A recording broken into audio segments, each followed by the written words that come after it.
কয়েকদিন ধরে ইন্টারনেট সংযোগে বিঘ্ন ঘটায় সাতক্ষীরায় নানা পেশার মানুষ পড়েছেন চরম বিপাকে।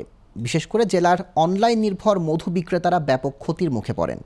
বিপুল পরিমাণ মধু নিয়ে বসে আছেন ব্যবসায়ীরা। সাতক্ষীরা থেকে রাহাত রাজার তথ্য ও চিত্রের রিপোর্ট। দেশের মৌচাষের সিংহভাগ সাতক্ষীরা জেলায়। এছাড়া সুন্দরবনের মধু সংগ্রহ করে অনলাইনে বিক্রি করেন চাষি ও মোয়ালরা। বেশ কয়েকদিন ধরে ইন্টারনেট বন্ধ থাকায় মধু বিক্রি বিজ্ঞাপন তৈরি করে ইন্টারনেটে বুস্টিং করা হলেও ফল মিলছে না। উদ্যোক্তারা বলেন, অনলাইনে প্রতিদিনই প্রায় 10 থেকে 50 হাজার টাকার বিজ্ঞাপন বুস্ট করা থাকে। ইন্টারনেট বন্ধ থাকার কারণে হাজার হাজার টাকার অপচয় হলেও ক্রেতা মিলছে না। এছাড়া দেশব্যাপী কারফিউ থাকায় কুরিয়ার সার্ভিসে মধু ডেলিভারি দেওয়া যাচ্ছে না। ফেসবুকে যে অনলাইন যে ব্যবসাটা আছে এটা থমকে গেছে এক হিসেবে, কারণ আমরা যে অনলাইনে যে বিজ্ঞাপনগুলো দিছি এই বিজ্ঞাপনগুলো মানুষের কাছে পৌঁছার হচ্ছে না।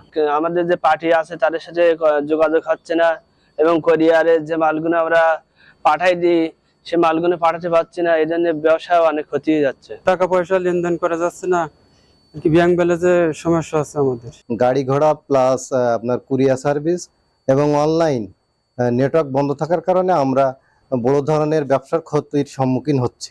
ফেসবুক সহ ডিজিটাল প্ল্যাটফর্মের উপর নির্ভর না হয়ে দেশীয় টেলিভিশন চ্যানেলের বিজ্ঞাপন প্রচারের আগ্রহ বাড়লে এ ধরনের ক্ষতির মুখে পড়বে না মৌচাষী ও বিক্রেতারা, এমনটাই মনে করেন এই ব্যবসায়ী নেতা। এই যে দেশের হরতাল অবরোধের কারণে সোশ্যাল মিডিয়া বন্ধ থাকায় মধু সেক্টরে ব্যাপক একটা ক্ষতির সম্মুখীন হয়েছে। পাশাপাশি ফেসবুকে বিজ্ঞাপন দিয়ে ডলার বুস্টিং করে টাকাটা দেশের বাইরে চলে যায়। আমরা যদি ফেসবুকের পাশাপাশি দেশীয় মিডিয়াগুলোতে, প্রিন্ট বা ইলেকট্রনিক্স মিডিয়াগুলোতে আমরা বিজ্ঞাপনের ব্যবস্থা করি, তো যে কোনো সিচুয়েশনে আমাদের বিক্রি বন্ধ হবে না। সংশ্লিষ্টরা জানান, গত 10 বছরে দেশের মৌচাষীর সংখ্যা বেড়েছে 50 হাজারের বেশি। বর্তমানে মৌচাষ ও বিক্রির সঙ্গে জড়িত প্রায় 2 লাখ মানুষ।